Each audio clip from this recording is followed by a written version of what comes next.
Bismillahirrahmanirrahim. Assalamualaikum warahmatullahi wabarakatuh. Kami dari kelompok 19 akan mempresentasikan tugas responsi praktikum metode numerik 1 dengan judul membandingkan metode Romberg dengan metode Simpson bersusun.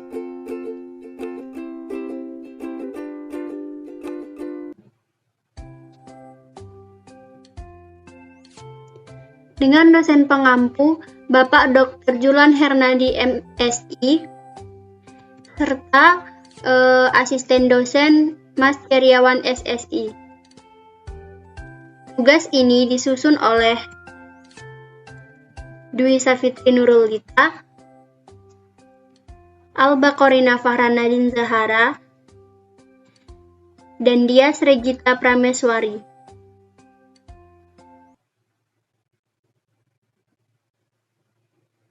Rumusan masalah yang akan kami sampaikan adalah apakah metode Romberg memberikan hasil aproksimasi yang lebih akurat daripada metode Simpson bersusun? Dan studi kasusnya adalah hitunglah nilai dari integral akar pangkat 3 dari 9 ditambah 4x kuadrat dx dengan batas bawah 2 dan batas atasnya adalah 8 dengan n sama dengan 16. N di sini merupakan banyaknya subinterval. Metode Simpson bersusun. Metode Simpson adalah metode aproksimasi integral di mana integral fungsi diaproksimasi oleh integral polinomial interpolasi derajat 2.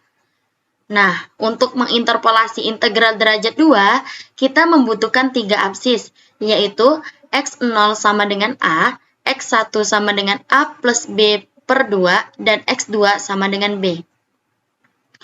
Selanjutnya, untuk formula metode Simpson bersusun adalah SF sama dengan H per 3 dikali dengan FA ditambah FB ditambah dengan 4 dikali dengan hasil penjumlahan FA ditambah 2K min 1 dikali H, di mana K sama dengan 1 sampai N per 2, ditambah dengan 2 dikali dengan hasil penjumlahan FA ditambah 2KH, di mana K sama dengan 1 sampai N per 2 min 1.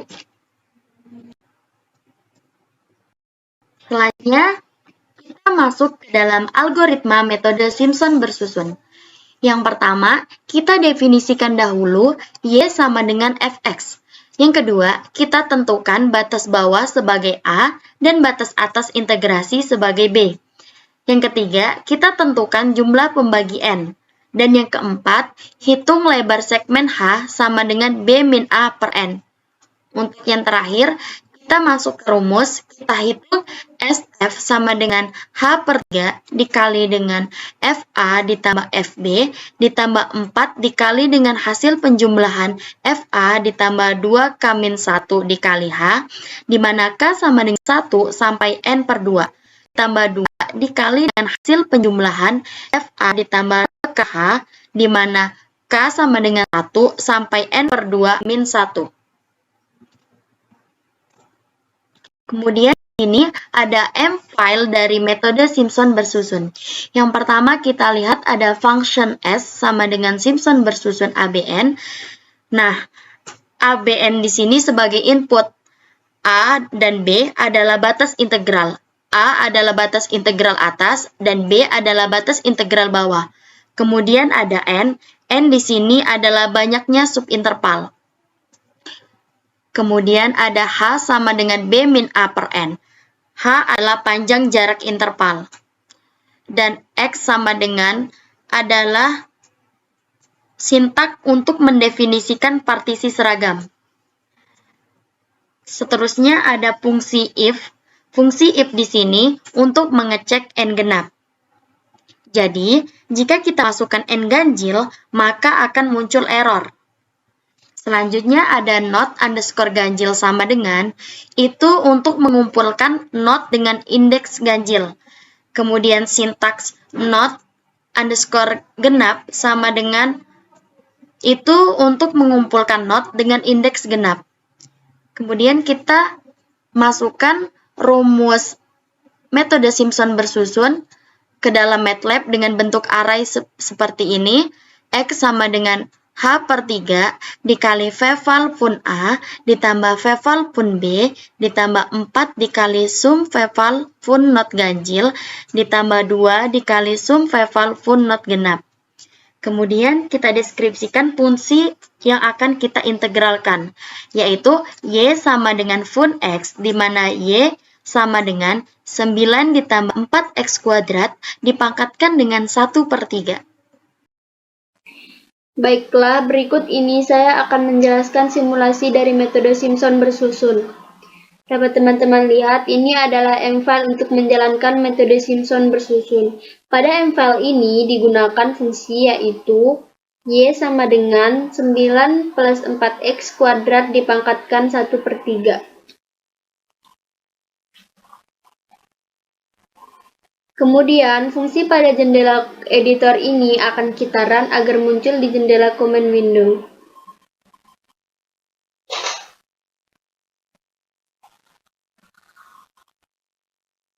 Kita masukkan batas bawahnya, kemudian kita masukkan batas atasnya.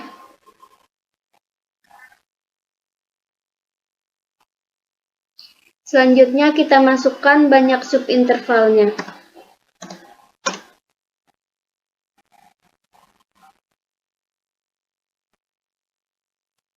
Dapat teman-teman lihat hasil aproksimasinya adalah 28,440587232659816.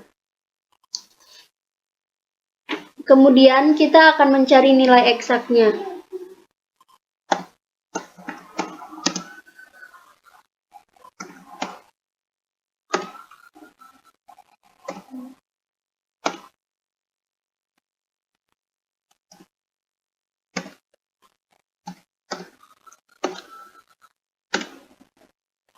Nilai eksaknya adalah 28,440574821464445. Setelah mencari nilai eksaknya, kemudian kita akan mencari nilai galatnya.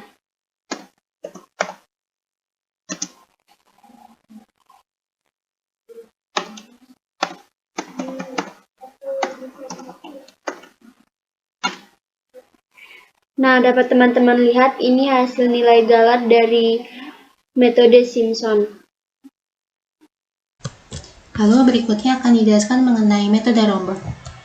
Metode Romberg memiliki definisi yaitu metode Romberg merupakan metode integrasi yang didasarkan pada perluasan ekstrapolasi Richardson yang dihasilkan dari aturan trapesium rekursif. Setiap penerapan ekstrapolasi Richardson akan menaikkan order galat pada hasil solusinya sebesar 2. Jadi, metode Romberg ini merupakan salah satu metode numerik yang dimana yaitu merupakan kombinasi atau gabungan dari metode trapesium dan dengan memanfaatkan ekstrapolasi Richardson. Lalu apa itu ekstrapolasi Richardson? Ekstrapolasi Richardson ini yaitu membuat estimasi dari dua integral sebelumnya menjadi integral yang baru, di mana integral tersebut memiliki nilai estimasi yang lebih baik, yaitu nilai akurasinya lebih tinggi dan nilai errornya lebih kecil. Lalu dalam metode Romberg ini memiliki rumus umum sebagai berikut, yaitu IJK sama dengan 4 pangkat K min 1, IJ plus 1, K min 1 dikurang IJ K min 1 per 4 pangkat K min 1 dikurang 1. Dalam rumus umum metode Romberg memiliki dua indeks, yaitu ada indeks C dan ada indeks K. Apa itu indeks C dan indeks K? Indeks C ini merupakan tingkat subdivisi atau menunjukkan jumlah interval yang dimiliki. Misal, J sama dengan 1, maka memiliki jumlah interval yaitu 1. Dan bila J-nya lebih besar, maka akan memiliki jumlah interval yang lebih besar juga. Dan biasanya berkelipatan 2. Misal, J sama dengan 2, maka memiliki 2 interval. J3, maka akan memiliki 4 interval, dan seterusnya. Lalu, ada indeks K. Indeks K ini merupakan tingkat akurasi dari sebuah integral. Dimana misal K sama dengan 1, K sama dengan 1 ini sama seperti estimasi dari trapesium awal, yaitu OH pangkat 2. Lalu K sama dengan 2 itu sama seperti sudah mencapai OH pangkat 4, dan seterusnya. Lalu kita perlu mengetahui tabel Romberg. Untuk menyelesaikan suatu persoalan atau permasalahan, kita memerlukan tabel Romberg ini. Dapat kita lihat di sini, tabel Romberg ini ada A0, A1, lalu ada B1, B2, C2, C3, D3, dan E4, dan ada OH pangkat 2, OH pangkat 4. Apa itu semua? Kita mulai dari A0. A0 merupakan nilai metode trapesium dengan N sama dengan 1, atau memiliki satu interval sama dengan 2 pangkat 0. Lalu A1 yaitu nilai metode trapesium dengan N sama dengan 2, yaitu memiliki 2 interval sama dengan 2 pangkat 1.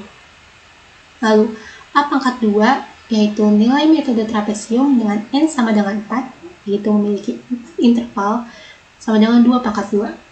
Dan seterusnya A3, A4 sampai AK. Lalu di sini ada OH. Apa itu OH pangkat 2, OH pangkat 4, OH pangkat 6, OH pangkat 8, dan OH pangkat 10? Ini merupakan bentuk umum dari OH pangkat I. OH pangkat ini adalah suku sisa atau garis aproksimasi.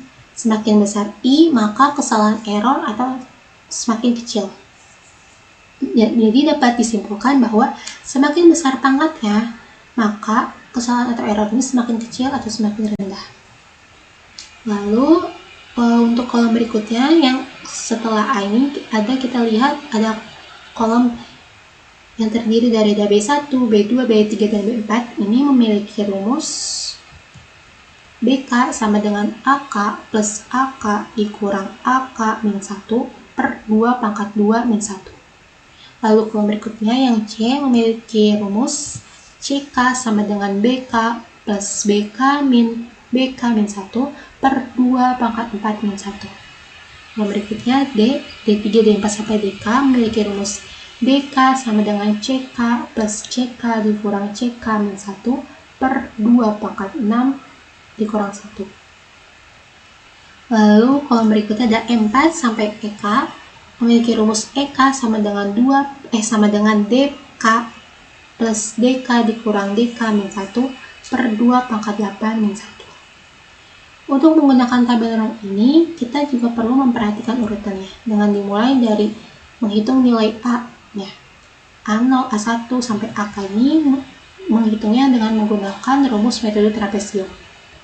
Lalu untuk menghitung nilai B, kita menggunakan rumus yang sebelumnya diberitahu tadi, yaitu dengan membutuhkan nilai A.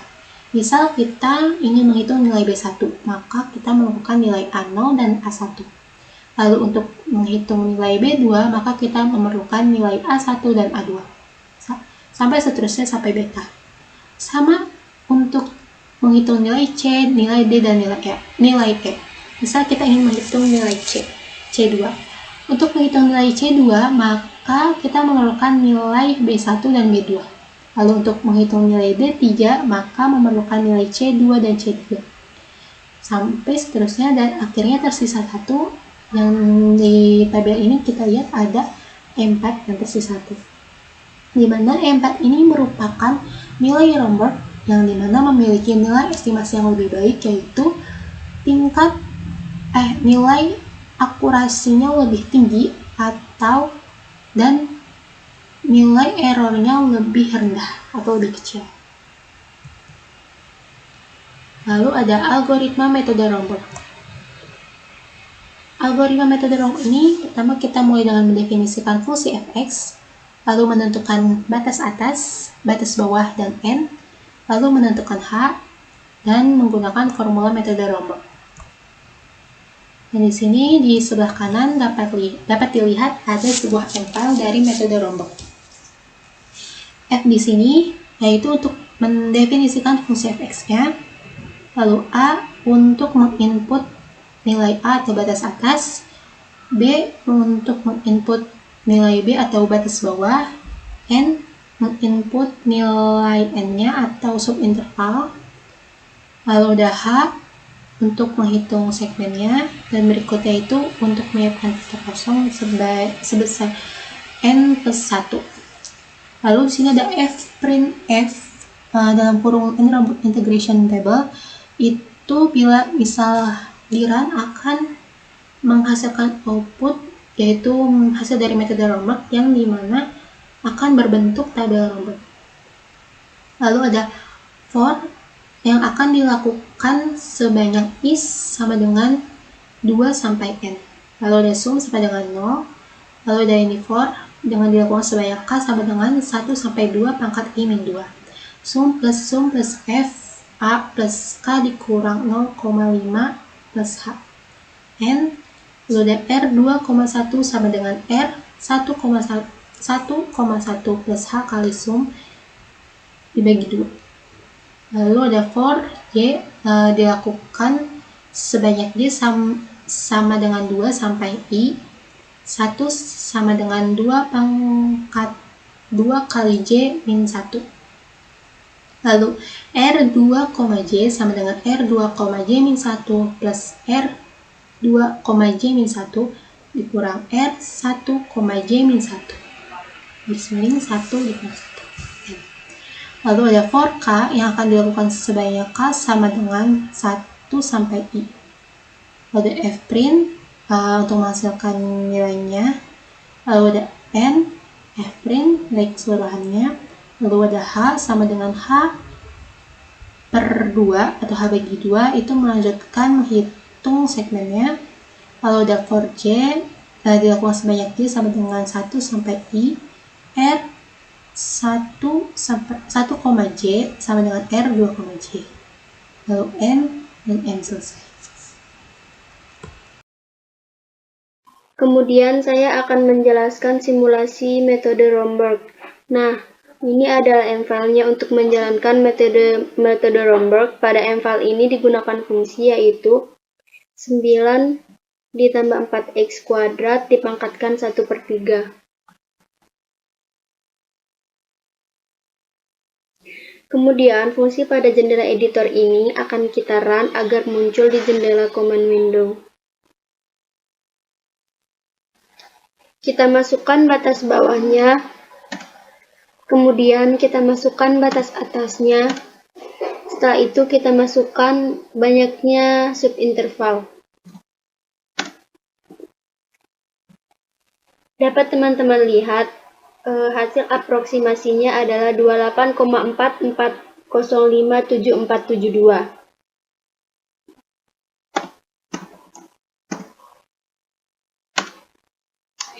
Setelah itu kita cari nilai galatnya.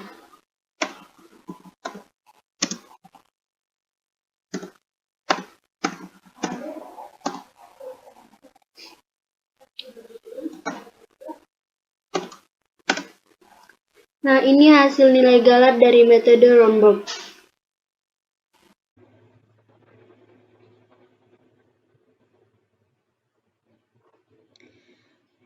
Nilai eksak dari soal adalah 28,44074717777506. Sedangkan hasil aproksimasi metode Romberg adalah 28,44057472 dan hasil aproksimasi metode Simpson bersusunnya adalah 28,44087232659816. Nah, dari hasil aproksimasi kedua tersebut dapat kita simpulkan bahwa metode Romberg memiliki tingkat akurasi yang lebih baik daripada metode Simpson bersusun. Sekian pembahasan dari kami, kurang lebihnya kami mohon maaf. Wabillahi taufiq wal hidayah. Wassalamualaikum warahmatullahi wabarakatuh.